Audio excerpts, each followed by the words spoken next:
قرآن پاک کی یہ آخری سورہ ہے، اس میں اللہ رب العزت اپنے نبی جو نبیوں کے بھی امام ہیں، جن کا سینہ 2 دفعہ چاک کر کے اس کو پاک کیا گیا، جن کا شیطان بھی مسلمان ہو گیا تھا، انہیں اللہ رب العزت کہتے ہیں کہ کل اے نبی کہہ دو، اے اعوذو کہ میں پناہ میں آتا ہوں، میں شیلٹر میں آتا ہوں، میں حفاظت میں آتا ہوں، اے کل اے اعوذ برب الناس کہ تم کہو کہ میں پناہ میں آتا ہوں جو لوگوں کا رب ہے، مالک الناس جو لوگوں کا بادشاہ ہے، الہ الناس جو لوگوں کا معبود ہے، من شر الوسواس الخناس ہر وسوسہ سے جو خناس ڈالتا ہے، یعنی شیطان۔ یعنی امام الانبیاء حضرت محمد الرسول صلی اللہ علیہ وسلم سے اللہ کہہ رہے ہیں کل کہہ دو کہ میں پناہ میں آتا ہوں، اور پناہ بھی اللہ کی 3 صفات بتا کے پھر مانگی گئی،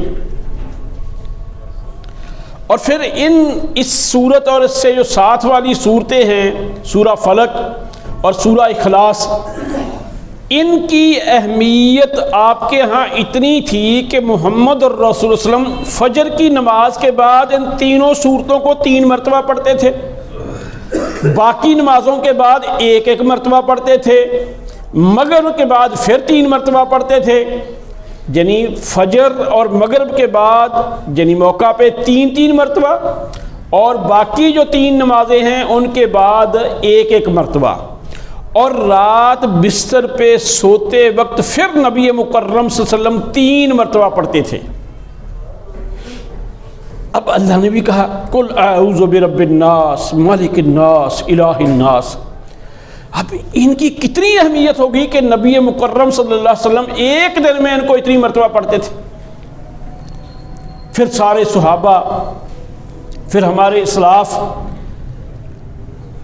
اچھا اب بات کیا ہے کہ اس آخری سورہ کے اندر 3 اللہ کی صفات بیان کر کے رب، مالک، الہ، پھر کہا گیا من شر الوسواس الخناس، اور ایسے ہی قرآن کا آغاز بھی کچھ اسی طرح کے کلمات سے کیا گیا ہے، الف لام میم ذالک الکتاب لا ریب فیہ۔ یہ قرآن ایسی کتاب ہے جس کے اندر کوئی شک ہے ہی نہیں، یہ شکوک و شبہات سے بالا ہے، اس کا کوئی حکم، کوئی بات، کوئی چیز ایسی نہیں جس کے بارے میں بندہ سوچے کہ یہ شاید میرے لیے فائدہ مند ہے یا نہیں ہے، یہ مفید ہی مفید ہے، اس میں شفا ہے۔ اور اسی قرآن کی بنا پہ اللہ قوموں کو بلند کرتا ہے، اسی قرآن کی بنا پہ اللہ قوموں کو ڈاؤن کرتا ہے جو اس کو ترک کرتی ہیں۔ وہ زمانے میں معزز تھے مسلمان ہو کر، ہم خار ہوئے تارک قرآن ہو کر، آج ہمارا حال کیا ہے؟ کہتے جی مسلمانوں کی عزت نہیں۔ اب بتاؤ اسی مسجد میں جو آپ بیٹھے ہیں، آپ اول وقت میں آنے والے ہیں، یعنی آپ وہ نمازی ہیں جو شروع میں آغاز میں جمعے میں آئے ہیں، کتنے لوگوں کو پتا ہے کہ یہ قرآن کیا کہتا ہے؟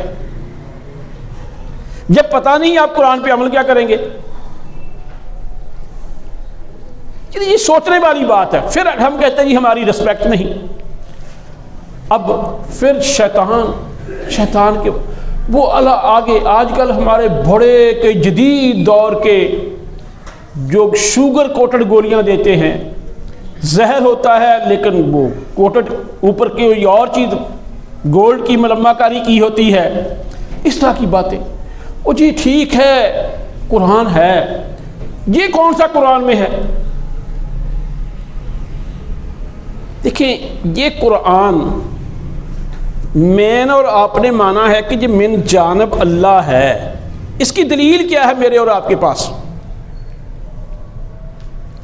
اس قرآن کو ہم نے قرآن مانا ہے، یہ تو محمد الرسول صلی اللہ علیہ وسلم کے قلب پہ نازل ہوا، روح الامین کے ذریعے، جبریل علیہ السلام کے ذریعے اللہ نے نبی مکرم صلی اللہ علیہ وسلم کے دل پہ نازل کیا۔ اب آپ صلی اللہ علیہ وسلم نے کاتبین وحی کو پڑھ کے اپنی زبان مبارکہ سے یہ لکھوایا۔ کیا فرمان رسول کو مانے بغیر ہم قرآن کو مان سکتے ہیں؟ اس قرآن کی تصدیق کس نے کی؟ محمد الرسول صلی اللہ علیہ وسلم نے۔ جب آپ کے فرمان کو، آپ کی حدیث کو، آپ کی بات کو آپ نہیں مانیں گے، آپ قرآن کو کیسے مان سکتے ہیں؟ پھر یہ آیا نازل ہوئی، اس کو فلاں صورت میں فلاں جگہ لکھ دو، یہ آیا نازل ہوئی، اس کو فلاں جگہ لکھ دو۔ بھئی کئی صورتیں، یعنی اب قرآن کی پہلی آیا الحمد کے بعد الف لام میم ذالک الکتاب لا ریب فیہ، کیا یہ سب سے پہلے نازل ہوئی تھی؟ سب سے پہلی کون سی نازل تھی؟ اقرا۔ پہلے تو اس کو آنا چاہیے تھا۔ کس نے کہا کہ اس کو یہاں لکھو، اس کو یہاں لکھو، اس کی ترتیب یہ رکھو، اس کی ترتیب یہ رکھو، یہ نہ رکھو؟ کیا اللہ نے ہمیں آگے کہا؟ اللہ نے اگر نازل کیا کس پہ؟ محمد الرسول صلی اللہ علیہ وسلم کے دل پہ۔ اب آپ نے اپنی زبان مبارکہ سے فرمایا کہ اس کو فلاں صورت کے اندر فلاں جگہ لکھ دو۔ اب صورتوں کی ترتیب ایک ہے نزول کے لحاظ سے، ایک ہے جیسے ہم پڑھتے ہیں جو ہمارے سامنے ہے، نزول کے لحاظ سے اور ہے۔ مثلا یہ سورہ بقرہ ہی جو پہلی سورت ہم فاتحہ کے بعد کہتے ہیں، یہ مدنی ہے، تو 13 سال تو قرآن مکے میں نازل ہوا، تو پہلے تو مکی صورتیں آنی چاہیے تھی، یعنی سب سے پہلے تو وہ آنی چاہیے تھی۔ اور جو سب سے آخری صورت ہے جو ابھی ہم نے پڑھی ہے، اس کو تو پھر یہ کب نازل ہوئی تھی؟ تو میرے بھائی یہ قرآن کی ترتیب من جانب اللہ ہے، لیکن اللہ نے کس کو بتایا؟ محمد الرسول صلی اللہ علیہ وسلم پہ وحی نازل کی، محمد الرسول صلی اللہ علیہ وسلم نے کاتبین وحی کو لکھوایا۔ تو اس لیے قرآن و حدیث دونوں ہی من جانب اللہ ہے۔ یہ ہمارے ہاں بہت سارے اپنے آپ کو جدید کہنے والے اپنی عقل پہ ہی، دیکھیں بندہ جو ہوتا ہے نا، بندہ میرے خیال میں دنیا کے لحاظ سے شاید کو بندے کو ٹھیک ہے، سائنسدان کبھی بھی کوئی بات جب کہتے ہیں نا، وہ کہتے ہیں مے بی، یعنی ایسے ہوگا، ایسے ممکن ہے، وہ ہمیشہ کہتے ہیں کہ اس سے بہتر آ سکتی ہے۔ اب جہاں پہ جب دین کے بارے میں ہمارے مولوی بات کرتے ہیں، وہ کہتے ہیں نہیں جو ہم نے کہہ دیا، جو میرا دماغ کہتا ہے۔ دیکھیں بندوں کے دماغ، بندوں کی صلاحیتیں محدود ہیں۔ تو ایک بات تو ہم نے یہ رکھنی تھی کہ یہ قرآن من جانب اللہ ہے اور احادیث بھی من جانب اللہ ہے۔ اب مقام جیسے اللہ ہی کی طرف سے ہے۔ اب دیکھو ہم مانتے ہیں کہ قرآن کے ہر حرف کے بدلے میں 10 نیکیاں ملتی ہیں، حدیث کے ہر حرف کے بدلے میں 10 نیکیاں نہیں ملتی۔ لیکن جب ہم تشہد پہ بیٹھتے ہیں، التحیات ہم نماز میں پڑھتے ہیں، یہ قرآن میں ہے؟ نہیں ہے۔